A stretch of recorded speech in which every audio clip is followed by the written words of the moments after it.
Hey folks, welcome to this Tech Bootcamp video on Teams and overview. Knowing that Teams is going to be an important part of all of our classes this year, I want to make sure that you know how to access it, how to use it effectively, and where to find your resources in this environment. So let's start with what it's going to look like when you open it. This is the screen that you're going to see when you open Teams, whether it's the online app or the desktop version. You're always going to open to this dashboard that is going to show you each of the individual teams that you're part of. Now, for most of you, the only teams you're going to have on your dashboard will be your classes, and the team names will reflect whatever the name is on your schedule.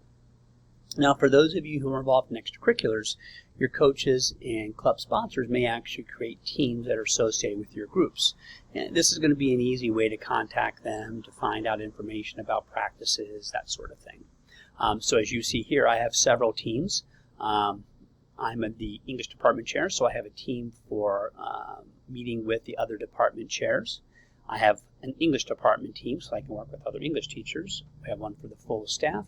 And then I have some that I've created for summer assignment classes. Both AP Literature and AP Research have summer assignments that they're doing, so they would be using these to turn in their work.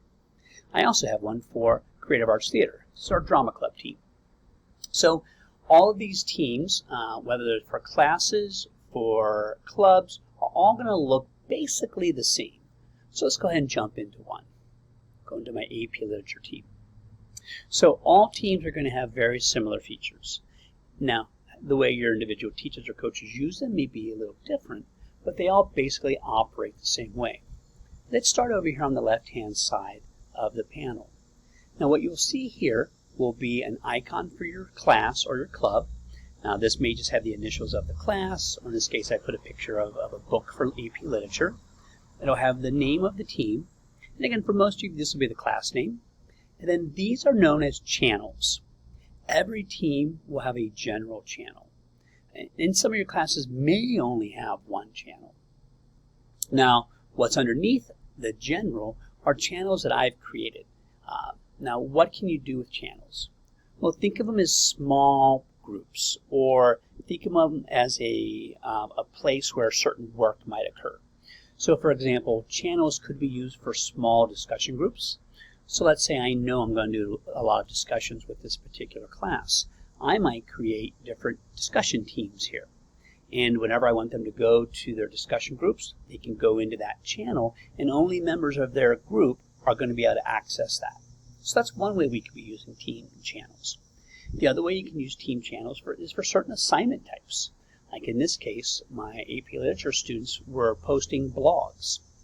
Think of these as journals, online journals. They had to read a book over the summer, and I wanted them to think about it. And so, as you can see here, my students post their thoughts. So here's Lawrence's thoughts.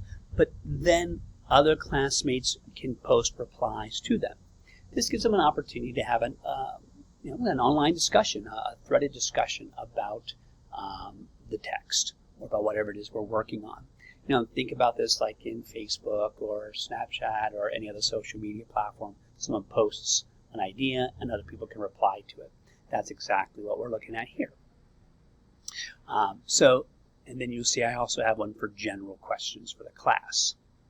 Now, for my class, I'm going to tell you that I'm going to use the general section mainly for class announcements, and then we'll have small groups set up here for various activities. Each class that I have will have some different purpose in these channels, and we'll talk about those specifically in class. So you'll have the class name of your team, and then you'll have your various channels associated with that. Now let's take a look at the top of the team page here. You have tabs going across the top that give you access to certain tools. You'll notice this is the general channel. If I were to click over here, blog section 1, you would have, again, some tabs for just the blog section 1. Let's go back to general. All channels will have some very similar features though. You're always going to have posts. Think of posts as your discussion feed. So again, in social media sites, you're going to have a discussion feed where people are going to post their ideas and people can respond back. That's what the post refers to, this general feed here. Files, it's exactly what it sounds like. This is like a digital file cabinet, right? So I will post documents for you here, especially if we go into remote learning or if there are specific files I want you to have general access to. You'll always have those put into the file section of Teams. So posts are going to be for information. Now I will use posts specifically for announcements. I will ask that students not post anything here. I want to keep the general post feed completely clean for my announcements to you guys. You'll notice I will put a class questions channel together so that way you can post questions to me there, or you can use the chat feature over here on the left to send me a private message if you've got a question about something that we're doing. This might be the easiest way to contact me. So again, posts in the general feed will be my announcements. Files will be any documents or materials I want you to have general access to. And then this gets over to the class notebook. Now these are our class 1 notes. Anything that we're going to be using throughout the school year for certain units of study, I'm going to be putting into the class notebook and not into the file. So I'll tell you, make sure you go to the class notebook, go to the section labeled Romeo and Juliet, and go to the Act 1 section. Complete assignment A, B, and C, whatever those happen to be.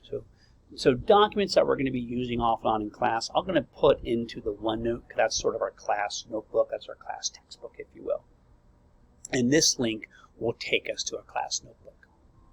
We also will have in each of your teams in the general section an assignments tab. This is where you're going to post assignments that I'm going to be giving you throughout the school year. So, and this is a summer assignment page, so I only have one assignment here. It's an essay that my AP Lit students are going to be writing. And so you will have access to the same kind of a setup for any documents that you're going to turn in to me throughout the school year. You would simply click on the assignment and follow whatever the instructions are for turning it in. So this is the general team setup. And again, if I go into a different team, you'll see something very similar.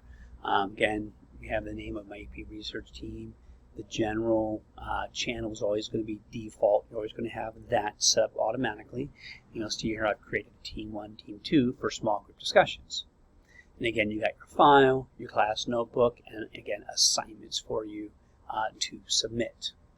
And files are going to have whatever documents I want you to have access to in that one particular space, if it's a general document. So that's how we'll be using these tools. And again, the post would be for me to make announcements, as you see on this particular page, setting out information for the class so that way they can stay on top of whatever we're doing. So that's our general overview for Teams. I hope this was helpful. If you have any questions, send me a chat message with a specific question, and I'll be sure to help you out with solving any problems you have. Take care and have a great school year.